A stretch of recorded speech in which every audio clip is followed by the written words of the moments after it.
और एएसआई की रिपोर्ट को सुप्रीम कोर्ट ने माना है। और मैं आपको कोट कर रहा हूं पैराग्राफ 730.7, जिसमें एएसआई ने कहा है कि जो नीचे स्ट्रक्चर मिला है वो नॉन इस्लामिक है, और सुप्रीम कोर्ट ने कहा कि एएसआई की फाइंडिंग सही है। एएसआई ने ये भी फाइंडिंग दी है कि जो नीचे मंदिर मिला है वो 12वीं शताब्दी का है, और वो भी सुप्रीम कोर्ट ने कहा कि ये फाइंडिंग सही है।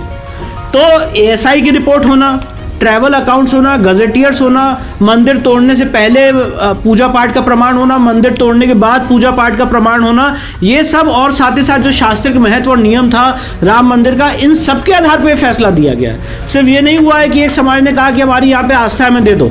हमारे तो मजाक उड़ाया गया इस केस में कि जरा ये बताओ भगवान राम पैदा कहाँ हुए। नहीं, एक में तो कह दिया कि किस कमरे में, 1000 कमरे थे, किस कमरे में पैदा। कमरे का होता है, दूसरे धर्म के लिए बोले तो पता चलेगा कि क्या हाल हो। अच्छा, आपको जोर बताऊं, 1192 का जो शिलालेख है, श्री विष्णु हरि शिलालेख, जब ढांचा टूटा तो उसमें मिला है। 1992 में ढांचा टूटा तो उसमें शिलालेख मिला है, उसमें लिखा है श्री हरि विष्णु टेम्पल है। और आपको बड़ी इंटरेस्टिंग बात बताना चाहता हूँ राम मंदिर केस की, जो 2020 1SCC पेज 1 है सुप्रीम कोर्ट का जजमेंट राम मंदिर का केस का। उसमें ये फाइंडिंग दी सुप्रीम कोर्ट ने कि दोनों पक्ष ये कह रहे हैं कि 1528 में यहाँ पे बाबर ने मस्जिद तामील की। 1528 से लेके, बड़ी इंटरेस्टिंग बात सर आपको बता रहा हूं, 1528 से लेके 1855 तक इतिहास साइलेंट है कि वहां पे किसी भी तरह की नमाज ऑफर की गई। या आप पूछिएगा कभी किसी भी व्यक्ति से, तो ये UP Sunni central government court के पटल पे माना है, उनका एडमिशन रिकॉर्डेड है, कोई उसमें डिबेट नहीं है। उन्होंने कहा है कि हमारे पास 325 साल का कोई प्रूफ नहीं है कि हम यहाँ पे नमाज पढ़ते रहे। और इसके अलावा जो हिंदू समाज के लोग हैं उन्होंने स्ट्रॉन्ग क्लिंचिंग एविडेंस दिया 1510 में गुरु नानक देव जी के वहां पे राम मंदिर के दर्शन करने का, सरयू में स्नान करने का।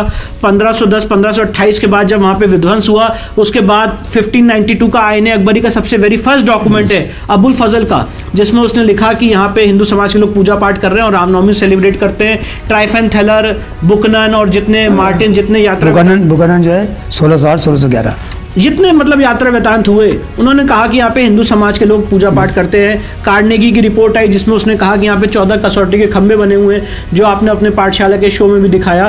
तो 325 साल का एक समाज के लिए इतिहास पूरा चुप होना और दूसरे समाज के पास पूरा प्रूफ होना कि वहाँ पे बराबर पूजा पाठ करते हैं, इसकी वजह से आज ये जजमेंट आए। और ये सारी एविडेंसेस हरिशंकर जैन, विष्णु शंकर जैन की क्रिएटेड नहीं है। इसमें विश्व हिंदू परिषद, माननीय चंपत राय जी जिन्होंने अपना पूरा जीवन लगा दिया, माननीय अशोक सिंघल साहब, माननीय आलोक कुमार जी, जितनी आज प्रेजेंट गवर्नमेंट की जो शीर्ष नेतृत्व है, इन सब लोगों की टीम लगी है पूरी एविडेंसेस इकट्ठा करने।